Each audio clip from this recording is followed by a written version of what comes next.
Relief. Chelsea 3, Leeds 2.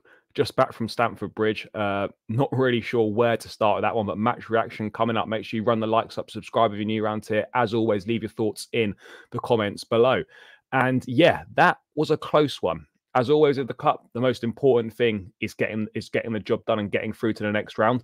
That's what we did, but there are absolutely some things and alarming things at that which simply cannot be overlooked, even though we did what we needed to do tonight. There are things that I just can't ignore. But let's start with the positives though.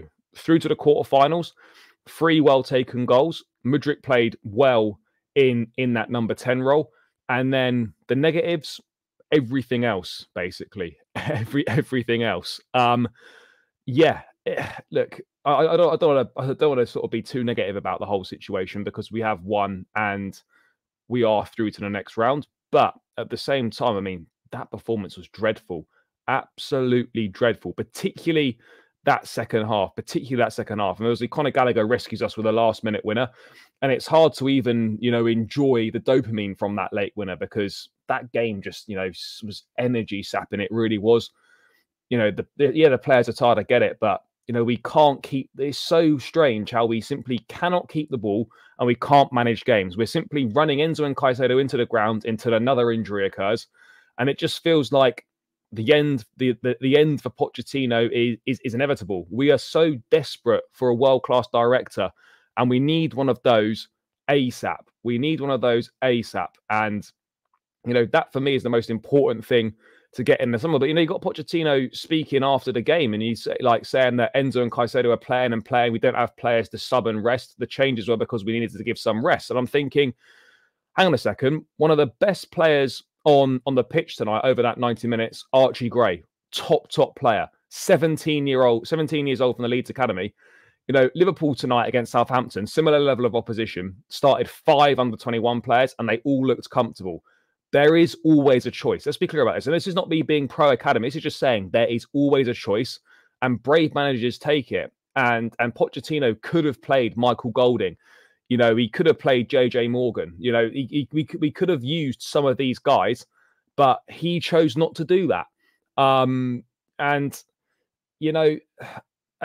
that's why we're in a situation where Enzo and Caicedo are just going to be knackered, and one of them is going to get injured, which I guess it's kind of good in a degree that that Enzo suspended for the next round against Leicester in the quarterfinals because he's forced to have a rest, which he otherwise wouldn't have got. But look, I think first half, obviously, we go a goal down. Look, the lineup itself, more changes than I was expecting. Obviously, Chile on the bench, which I did agree with. Played a lot of minutes on Sunday, still working his way back from that injury. Nice to see Trevor Chalobah back in the starting lineup. Thought he had a good game. Gilchrist getting an opportunity as well. Thought he done all right. And then obviously playing Mudryk in number 10, Madueke back in the side. Palmer was sick last night, which is why I didn't start. And yeah, it wasn't a bad lineup. There, as I said, more changes than I was expecting. Gusto obviously at left back. It wasn't too bad. Obviously, and Sanchez in goal. I mean, where do I start with him? It's clear as day, if it wasn't before, that Sanchez should not be the number 1 goalkeeper at Chelsea. He should be nowhere near that number 1 jersey. It's the first time since Sanchez got injured, basically, and Petrovic come in, that we looked nervy at the back. I felt nervous when the goalkeeper was on the ball. The passing out from the back was poor. It looked panicked. There didn't seem to be like a confidence between the goalkeeper and the defence.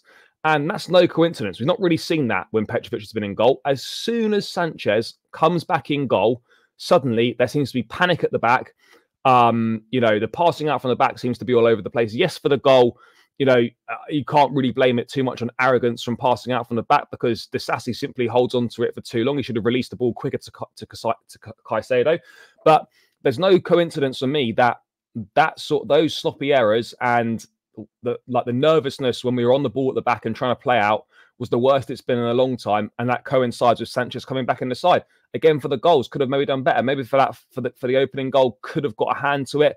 Second goal, at least try and do something. The equaliser, the header, try and do something. Try and get a hand to it. Just stood there and watched it go in.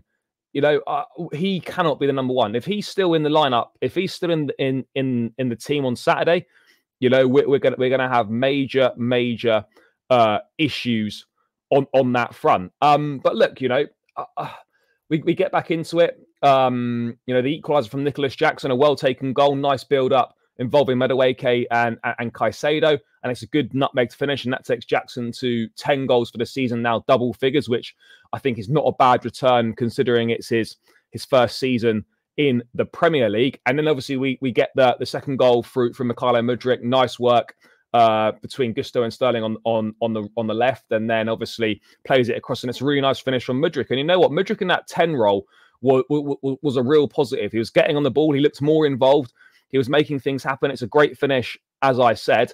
And people don't talk to me about Mudryk. There is a player in there, there's talent there, there's ability there, and the doubters and the haters will be proven wrong when this kid eventually shows what he can do at this football club. He needs opportunities. He showed tonight in the first half itself that he deserves more opportunities in this side, and that Pochettino should be picking him. Sterling gets preferential treatment despite playing pretty horrifically most weeks. So why shouldn't Mudryk be given those same opportunities that Sterling's always afforded? Just in the second half, he dropped off a little bit. He was switched out to the wing. It didn't quite happen. There was a collective drop off from the whole team in that second half. But yeah, Mudryk in the 10 was a positive, and there's a real player there. I enjoy watching him play football. No one can convince me that there's not talent there, that there's not a good player in there.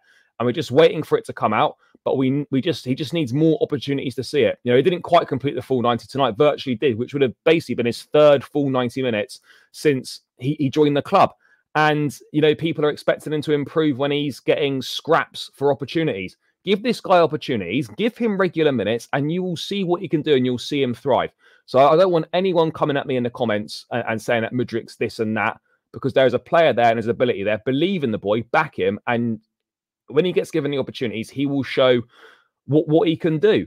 And look, and we obviously finished the first half 2-1 up. I'd love to know what happens in the halftime team talks. What does Pochettino say? Does he say, like, I don't know, does he say, all right, it's all right, we're 1-0 up in the FA Cup tie. That's good for this stage of the project. I really don't know. I really don't know. But we come out and we just looked a shadow of the side we were. Absolutely despicable performance in the second half. Same problems as always. We came out complacent, lazy. We deserved to concede the equaliser. And the manager, I'm sorry, is showing the same issues constantly, and nothing's changing. We were getting dominated by Leeds. They were dictating the play. They're a championship side at our own ground, and it's embarrassing. And Pochettino at the helm, and he was allowing it to happen. One side looked well coached, well drilled, clear tactical plan. Everyone knew their roles. The other side looked like they met, at half time, and they come out and no one knew what they were doing. There was no clear tactical plan. There was no idea. We were suddenly playing on the counter attack, and the amount of times that we couldn't, make counter-attacking opportunities work was shoddy. Yeah, it was a really, really poor performance in that second half. Really poor performance. And we're just lucky that Conor Gallagher popped up with a huge goal at the end. Really well taken. Excellent finish. Excellent assist, from Enzo. And look, I'll be honest, the manager didn't deserve that win. And he has absolutely been saved. Absolutely been saved by that goal right at the end. But as I said at the top of the show, you feel like that goal is just delaying the inevitable. There doesn't really seem to be any signs of improvement under the manager. And, the performance, yeah, it was shocking. We were outplayed by a lower tier side yet again, which is not a positive for Pochettino at all. But, ultimately we're through to the next round. That's going to buy him a little bit more time. But yeah, other than being through to the next round and, as I said, Mudryk playing well, that's and 3 well taken goals. That's basically the only positives that we can take from this game. And again, there's more alarming issues there. The same issues are there. Pochettino doesn't really seem to know how to change those issues. Whatnot, game management lacking, poor, and all in all, not a great night. Not a great night. We've got to be brutally honest about this. These things I can't just ignore because we're through to the next round. We play as bad as that against Brentford, despite the poor run they're on. We will absolutely lose that game on Saturday. No two ways about it. We 100% will lose that game on Saturday if we play like that. If we play like that, it's as simple as that. You know, I don't know. I don't know why. Maybe he's scared to use the academy. We could have used those players tonight, as I said, and maybe he's not using it because the fans are so demanding of instant success and results. The managers get sacked so quickly that maybe they feel that trusting kids is too big a risk. Klopp's got no fear of his fans, and the fans are patient, and he's in no fear of losing his job either. Maybe that plays a part, but yeah, we are just running players into the ground, particularly Enzo and Caicedo, as I said. I thought Caicedo had a good game again today, but people outside of the Chelsea fan base, don't allow them to alter your view on that. And yeah, I think it was just a big hangover with the squad today in terms of tiredness. Everyone should be thanking Gallagher because we looked absolutely done in that second half. And Gusto was obviously subbed for workload. But again, it was so lucky it didn't go to extra time because we didn't need that. I think we probably would have gone on and lost that game if I'm being brutally honest. And then with another quick turnaround to a difficult game on Saturday, there would have been even more. It would have been even more tired, and there could have been problems then. But yeah, it just felt like that goal kind of delayed the inevitable. It wasn't a great performance. Yes, we're through. Yes, it's a favourable draw against Leicester City in the next round. But truth be told, nothing's really changed at Chelsea. I don't think this really changes people's views on the manager. It doesn't really change too much on the manager's position either. And we just have to hope there's an improvement on Saturday. But I can't really see that. But we're through to the next round anyway. Those are my thoughts on the game. Make sure you run up the like, subscribe if you're new around here. Leave your thoughts in the comments below. I'll catch you again in another one soon. Up the Chelsea and peace out, guys.